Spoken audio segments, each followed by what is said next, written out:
परमात्मा की वंदना करते हुए भगवान परम आदरणीय अर्चनीय वंदनीय प्रातः स्मरणीय श्री हरि बाबा जी के चरणों में कोटम कोट प्रणाम करते हुए हमारी इस पावन भूमि पर विचरण करने वाले पवित्र संत जन सर्व ब्राह्मणों को वंदन करते हुए परम आदरणीय गुरुदेव जी को चरण वंदन करते हुए देखेंगे आज की बड़ी ही सुंदर विलक्षण कथा है।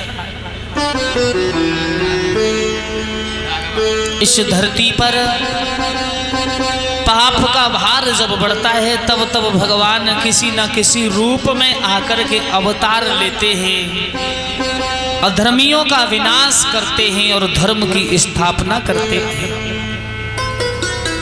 क्यों?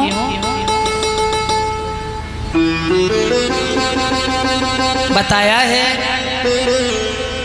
कि कल आपने बड़ी ही सुंदर कथा का प्रसंग श्रवण किया। भक्त प्रहलाद जी का उद्धार, हिरण्याकश्यपु का वध करके भक्त प्रहलाद को दर्शन प्रभु ने दिए।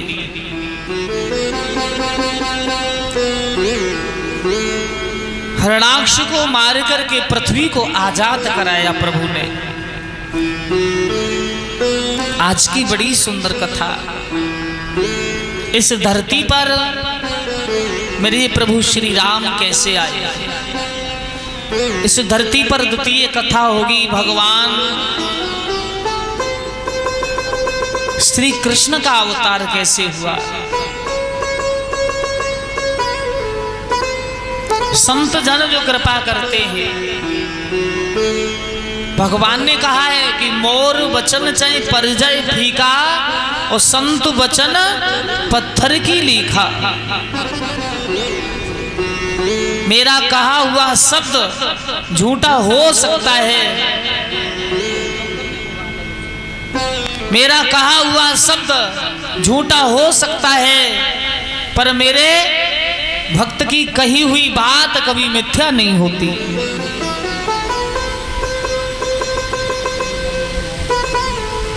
भगवान श्री सुखदेव जी से यहाँ पर परीक्षित जी ने बड़ा ही सुंदर प्रश्न किया।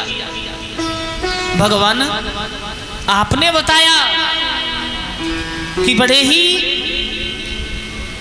ब्रह्मा जी से स्वयंमनु शत्रुपा जी अवतरित हुए थे और उन्हीं स्वयंमनु शत्रुपा जी से 3 बेटियां पैदा हुई, देवहूति, प्रसूति और आकृति।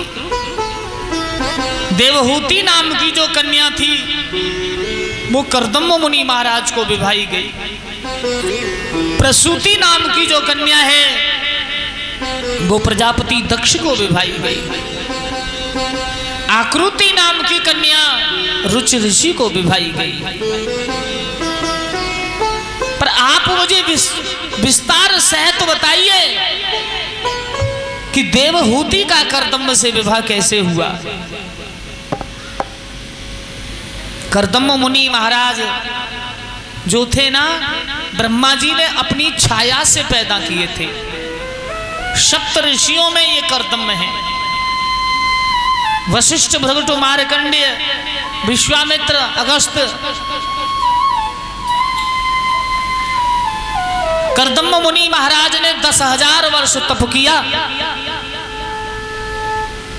और महाराज 10,000 वर्ष तप करने के बाद भगवान श्री हरि नारायण जी प्रकट हुए। जिस समय भगवान श्री हरि प्रकट हुए तो भगवान ने कहा मांग लीजिए कर्दम, क्या मांगना चाहते हो। तो कर्दम मुनि महाराज ने कहा प्रभु जो हम मांगेंगे तुम दे दोगे।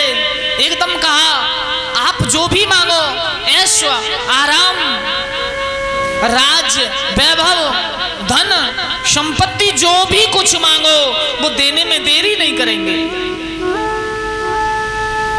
भक्तजनों, कर्दम जी ने दोनों हाथ जोड़े, बड़े भाव से कहा अगर देना ही चाहते हो तो हमें बड़ा ही भाव भरा वरदान दे दीजिए, हमारो विवाह है जावे, हमें एक दुल्हन मिल जावे। और ऐसे प्रश्न सुनकर के भगवान श्री हरि रोने लगे। करदम जी ने कहा, हमारे विवाह से तुम्हें कोई दुख? अरे विवाह होगा, हमारा होगा, पालन करेंगे बच्चों का हम करेंगे, पर तुम्हें क्या दुख हुआ हमारा विवाह होने से?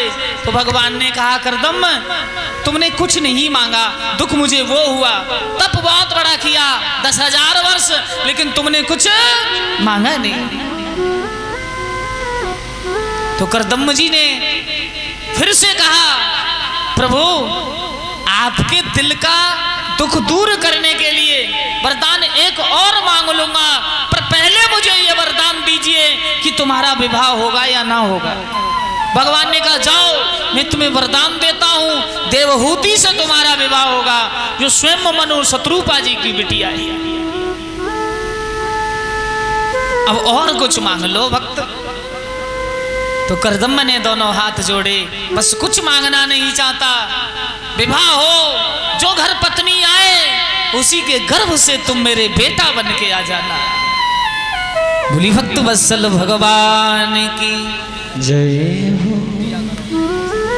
क्यों महाराज, बड़ा ही सुंदर भाव है। भगवान श्री हरि नारायण सोचने लगे, वाह विवाह होगा, सुंदर घर में भार्या होगी, और मेरे जैसा पुत्र जब हो जाएगा तो फिर तुम्हारे लिए नरक कहां, तुम्हें तो वैकुंठ देना ही तो पड़ेगा। भगतन ने मोको नाना भांति नचायो, लो